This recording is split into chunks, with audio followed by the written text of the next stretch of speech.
التنازلي. يا سلام يا سلام. هذه الأضواء بقوتها هنا، أضواء قوية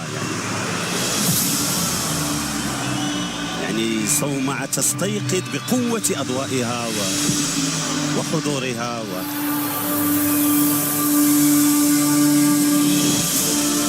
وملعب تنازلي، والبداية مع رقم 20، رقم له دلالة كبيرة. صحيح. 20 سنة من ترفع صاحب الجلالة الملك محمد السادس نصره الله على عرش أسلاف المنعمين. عيد العرش، 20 سنة من الإنجاز، 20 سنة من العطاء، 20 سنة من الصلح والتسامح، 20 سنة من التنمية، 20 سنة من التموقع والريادة حسن. والأضواء واللون الأحمر يكسو أرضية الملعب.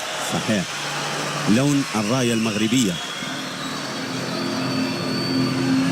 يتابعون، لاحظوا هذه الصورة في السماء، سوف يتابعون هذا الطائر الكبير. لاحظوا هذا الطائر الكبير جميل الذي يلف سماء هذا الملعب. تقنيات جديدة. نعم، كله مشكل من الإدغام. يعني كاميرات تطير في السماء بدون طيار. صحيح. واللي يتحكم فيها شخص واحد من الأرض بالكمبيوتر، وتعطيها الصورة هذه جمالية رائعة جميلة ديال الطائر الكبير.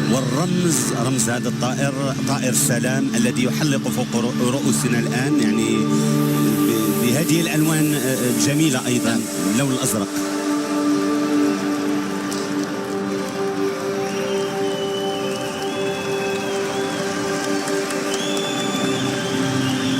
الأطفال يتابعون هذا المشهد.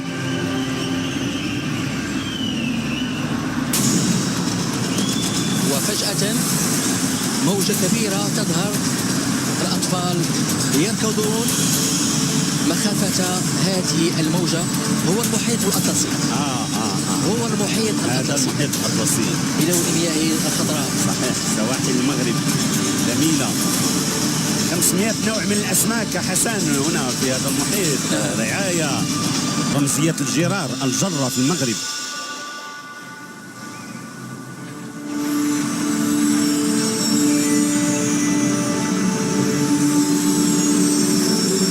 وفي حدائق الماجوريل الساحرة هناك لوحة مشهورة للفنان المرحوم حسن القلاوي، التبوريضة أو الفانتازيا. يا سلام.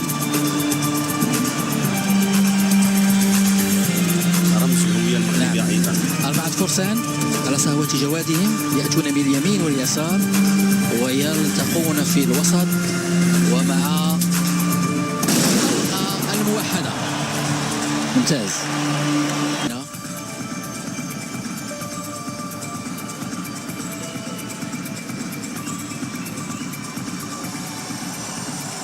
جميل. نعم. وترسم أيضا في السماء النجمة تتوسط سماء مدينة الرباط. منظر مبهر ورائع. نعم. وعلى الأرضية علم بلادي، علم المملكة المغربية.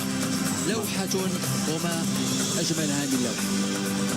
ألوان الدولة المحتضنة للألعاب الإفريقية. أدام الله سلامها، يعني نجمة قماشية كيقولوا المغاربة خلصوا خلص عليها. شعار المملكة المغربية في الوسط، البلد التحدي، بلد التنمية. والآن عبد العزيز مع المشهد الخامس، الذكرى 20 لترفع صاحب الجلالة الملك محمد السادس نصره الله على عرش أسلاف المنعمين. هذا الملك الذي حول المغرب إلى ورش للبناء، للعطاء، للتنافس، ولكن لبناء المستقبل أيضا. 20 سنة من العطاء، 20 سنة من الكد والجد، حول فيها المغرب إلى بلد جالب للاستثمارات. صورة جميلة لهذا الملعب الأولمبي، ملعب الأمير مولاي عبد الله. دائما مع المشهد الخامس، الزليج الذهبي، الفسيفساء المغربية المشهورة عالميا.